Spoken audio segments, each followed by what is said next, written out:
today's only Tuesday and I got some really good news. I got all the stuff here to fix the car, so that is exciting. So I'm not using that one. I got some intake gaskets, head gasket, Outlaw Speed Shop, have really good postage to the Newcastle area. It's always next day with them, so I bought that from them. Got the headman from in town in Newcastle. He had to take 10 thou off the head to fix that little mark. So the head gasket I bought is 60 thou, so the original gasket's a 51 thou, so I just bought a slightly thicker one to compensate for the head being milled, which will get me out of trouble for now. So I'm going to put this thing together and start loading the thing up and getting ready for Frydays.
All sealing is proudly brought to you by Worth Super RTV Silicone Black.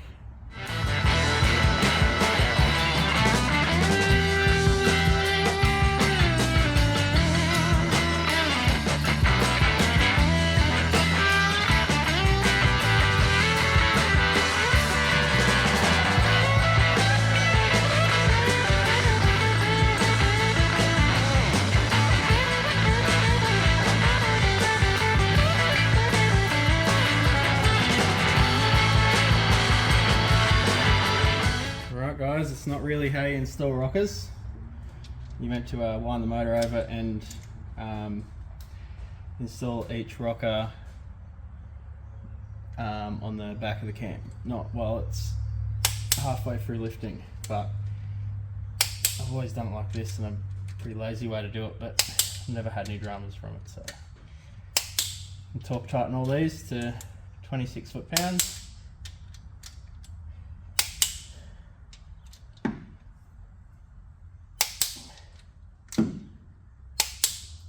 And the only reason I'm too lazy to wind the motor over is I don't want to lose my timing, so I want to be able to get my cam sync back in so I don't have to go through that timing situation again, and then I'll roll the motor over and I'll go through the rockers properly.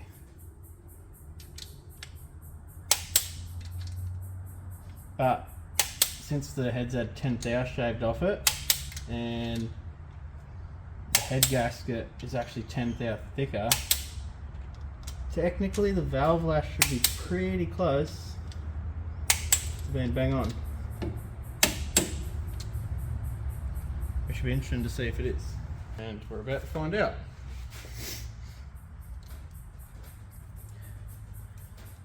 So, been doing these to 14 cold.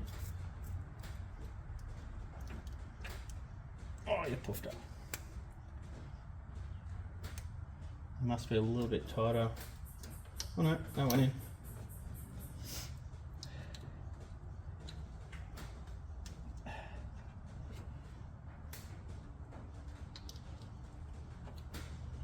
Anyway, I'll go for a lash after I get the intake on and cam sync in, and I need to plug that fireball plug in so the starter motor will work.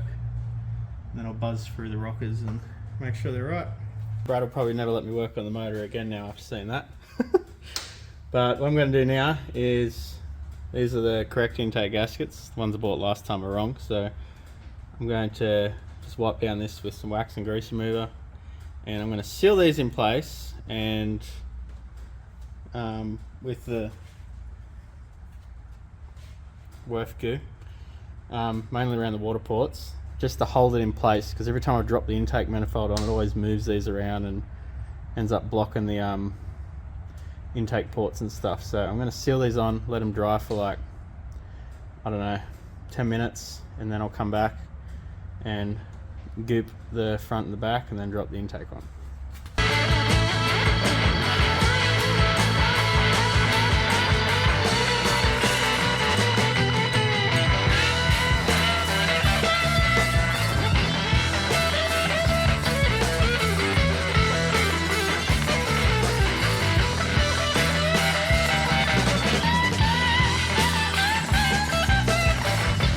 Well, I nearly forgot 2 bolts. Lucky I just seen them on the bench. But the 2 bolts down here, they come up into the intake port. Those bad boys. Ta-da. And they need to be sealed because it will suck oil up past them. So put some goopy on there, like so. It's not focusing on my bolt. There we go. Put some goop on there, spin it around, and that is ready to go in the hole.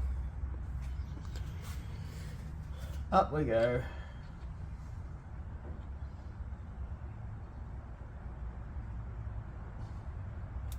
Jeez, don't want to put the intake on and forget them. Be a pain in the butt. Where are we? Splodge some poop on there. There we go. Mint.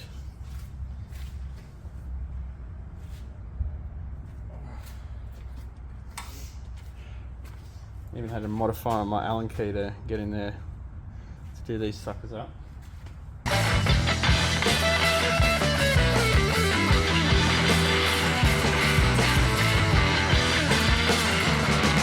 Alright, so I'm up to the fun part. This has been about 15 minutes now, so that's stuck pretty good. So I'm happy to put the intake on and hopefully that just stays there. So I'm going to put some of this stuff, a little tower up the back there, one at the front here. I generally don't seal this side because I've never had it leak this side. So I'll probably just stick with the front and the back, and I'll leave the gasket face like that, just so if I ever got to take the intake off again, I don't have to scrape away, and I can just reuse it. Just makes life easier in the future. And this stuff is really good, dries like super damn hard. Really good stuff. So a nice little tower at the front and back, and that'll seal it up good and proper.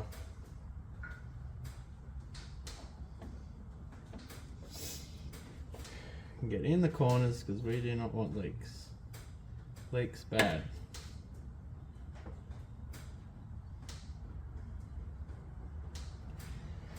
Alright, something like that. We're going back to time lapse.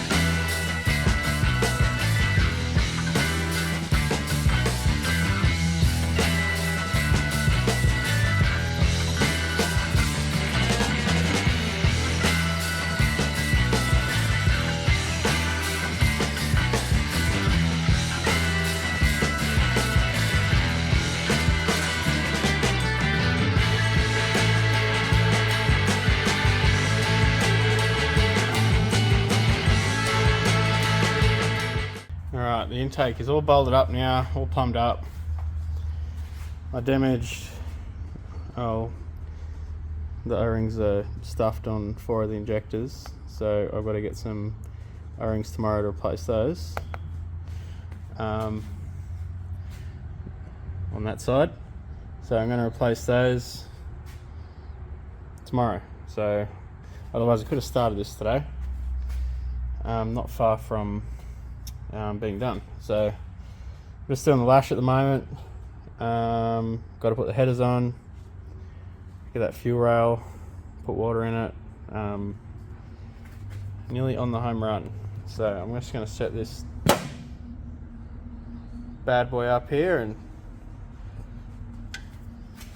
do some lash adjustments. So there's a process here called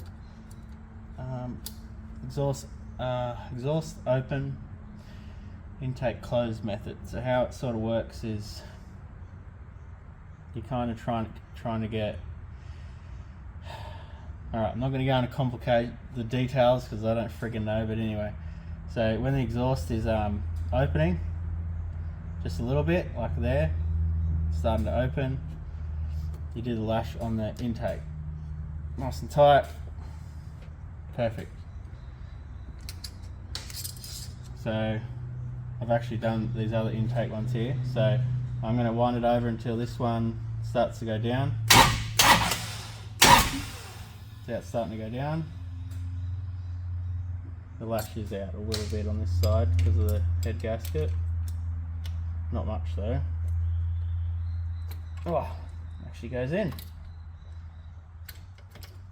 Don't even need to do anything with that one. So now I'm going to do the exhaust rockers. So when the intake is closing, so when the intake's on its way up, just before it gets to the top, so I might go for this one here. Intake's on its way up, not quite at the top, and that's when you can adjust the exhaust, which that one is actually pretty sweet, so we're going to leave that. Intake on its way up, probably going to be this one here. Just where it's at the top. That was a little bit loose.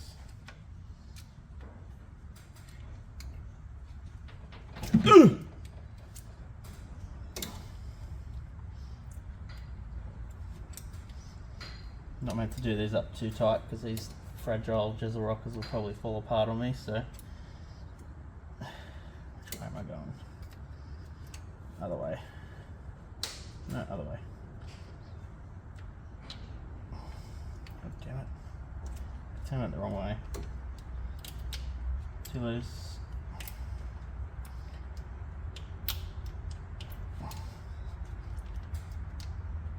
Mint. Boom, boom. So we're going to go over to number 8 over here when it's on its way up.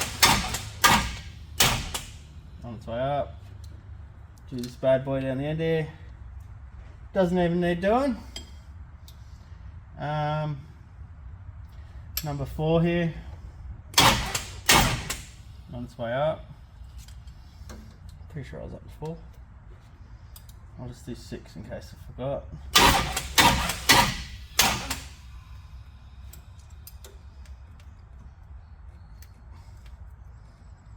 Yeah, that's sweet. That's done. So that is called the exhaust open intake close method, which is it's meant to be super accurate. So yeah, it's probably best I follow on someone else for information like that, but that's how I do it. Just going to go for this side, and I'm probably going to go start to have some beer now because I've been doing this for a while now, so I'm getting over it. So tomorrow I'll finish this up and put the headers on, get them O-rings and stuff, and start it and get the thing in the trailer, get ready, go to Frydays and destroy lots of tires. Oh yeah, can't wait.